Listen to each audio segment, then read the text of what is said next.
Pierre-Yves Gomez, vous nous avez parlé de cette question du sens du travail.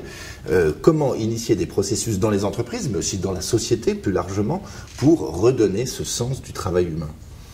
Par sens du travail, qu'on se comprenne bien, il s'agit de réincarner le travail. Les personnes qui travaillent, ce sont des travailleurs, des personnes qui existent. C'est ça qui est perdu. Hein. C'est ça qu'il faut remettre ensemble. C'est Simone Veil, la grande théoricienne. Il y a deux grands théoriciens du travail, c'est Karl Marx et Simone Veil. Et Simone Veil dépasse Karl Marx en montrant qu'on perd la liberté lorsqu'on perd la liberté de donner du sens à son travail. Le propre même de la liberté humaine, c'est de donner du sens à son travail.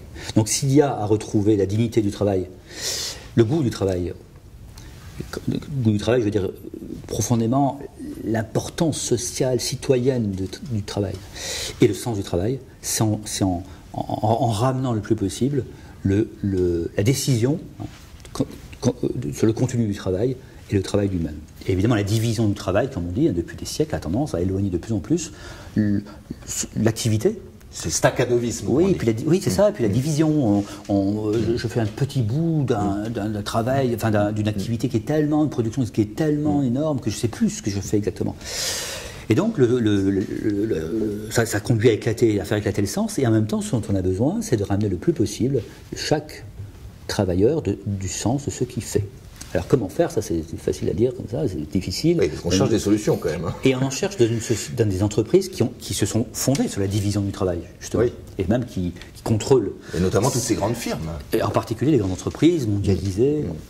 Alors, d'une part, dans les entreprises, il y a un retour fort à cette question de l'autonomie des travailleurs, de la réappropriation du sens, de la subsidiarité. Ça, je le vis, parce que c'est mon métier de le voir dans les entreprises. On voit bien qu'on a atteint une limite dans la mise à distance des gens qui travaillent et des gens qui gèrent le travail, et que la tendance, c'est à redonner du pouvoir d'action à ceux qui agissent. Mais je crois que c'est pas là que ça va beaucoup se jouer. Ça se joue en dehors des entreprises. Parce que précisément, les entreprises ont été inventées pour diviser le travail. Or, ce à quoi on assiste aujourd'hui, et je sais que ça fait peur à beaucoup, mais là aussi il faut vivre et dans l'espérance. Ce à quoi on assiste, c'est au développement d'un travail de plus en plus personnel. L'ubérisation ou la macronisation. La fameuse ubérisation, hein, le fait qu'il existe des plateformes aujourd'hui qui permettent de relier une offre à une demande, donc une offre de service à une demande de service, directement, sans passer par une entreprise. Alors Uber a défrayé la chronique parce que vous avez une voiture, vous pouvez utiliser votre voiture personnelle pour transporter quelqu'un et vous faire payer. Je dis pas que c'est une solution, je dis que dans l'évolution de nos sociétés, c'est une transformation extrêmement importante, puisque du fait de l'existence de ces plateformes informatiques, il est possible de se passer finalement du monopole de l'entreprise, du lieu de l'entreprise, pour observer les demandes et offrir les offres. N'importe qui peut être un offreur d'un service dès lors qu'il est relié à une plateforme qui l'informe bien sur les demandes qui existent. Ça va changer radicalement notre société.